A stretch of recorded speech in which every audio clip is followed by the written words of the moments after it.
নতুন রাজনৈতিক দল হিসেবে নিবন্ধন পেতে নির্বাচন কমিশনে ট্রাকে করে ৪৩,০০০ পৃষ্ঠার ডকুমেন্ট জমা দিয়েছিল জাতীয় নাগরিক পার্টি এনসিপি। কিন্তু এত আয়োজন সত্ত্বেও প্রাথমিক যাচাই বাছাইয়ে নিবন্ধনের যোগ্যতা অর্জনে ব্যর্থ হয়েছে দলটি। এনসিপির সঙ্গে বাদ পড়েছে আরও ১৪৩টি দল, যারা কেউই ইসির প্রাথমিক শর্ত পূরণে সক্ষম হয়নি। নির্বাচন কমিশনের পক্ষ থেকে অতিরিক্ত সচিব KM আলী নওয়াজ জানান, আবেদনপত্রে তথ্য ঘাটতি, শর্ত পূরণে ব্যর্থতা এবং কাগজপত্রের অসঙ্গতির কারণে এসব দলকে প্রাথমিকভাবে বাদ দেওয়া হয়েছে। তবে সংশোধিত কাগজপত্র জমা দেওয়ার জন্য দলগুলোকে ১৫ দিনের সময় দেওয়া হবে বলে জানিয়েছে ইসি।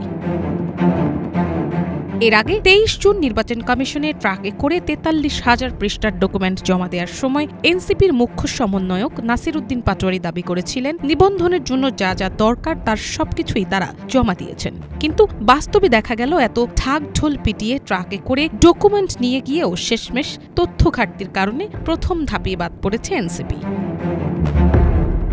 নিবন্ধনের জন্য ইসির যেসব শর্ত রয়েছে তার মধ্যে অন্যতম হল দলের একটি সক্রিয় কেন্দ্রীয় কার্যালয় থাকতে হবে, কমপক্ষে ১/৩ প্রশাসনিক জেলার কার্যকর কমিটি থাকতে হবে, ১০০ উপজেলা বা মেট্রোপলিটন থানার কমপক্ষে ২০০ জন করে ভোটারের সমর্থন প্রমাণ থাকতে হবে। এছাড়া গঠনতন্ত্র, নির্বাচনী ইশতেহার যদি থাকে, দলের লোগো, পতাকার ছবি, কেন্দ্রীয় কমিটির তালিকা এবং ব্যাংক অ্যাকাউন্টের বিবরণ সহ বিস্তারিত কাগজপত্র জমা দিতে হবে।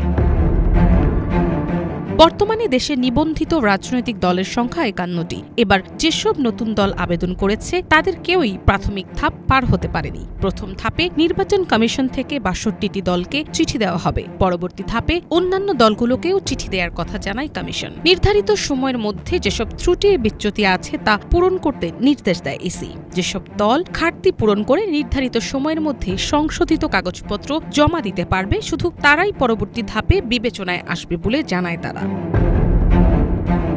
এদিকে জাতীয় নাগরিক পার্টির এত প্রস্তুতির পরও প্রথম ধাপেই বাদ পড়া নিয়ে তাদের প্রশাসনিক দক্ষতা ও সাংগঠনিক বাস্তবতা নিয়ে নানান প্রশ্ন উঠেছে। তাহলে কি এনসিপি শুধু প্রচার প্রচারণায় ব্যস্ত? তাদের সাংগঠনিক সক্ষমতা নিয়েও প্রশ্ন তুলছেন অনেকে। এমন অবস্থায় পরবর্তী ধাপে কি অপেক্ষা করছে নতুন এই রাজনৈতিক দলের জন্য, সেটাই এখন দেখার বিষয়। মিনালা দীপা, বাংলাভিশন, ঢাকা।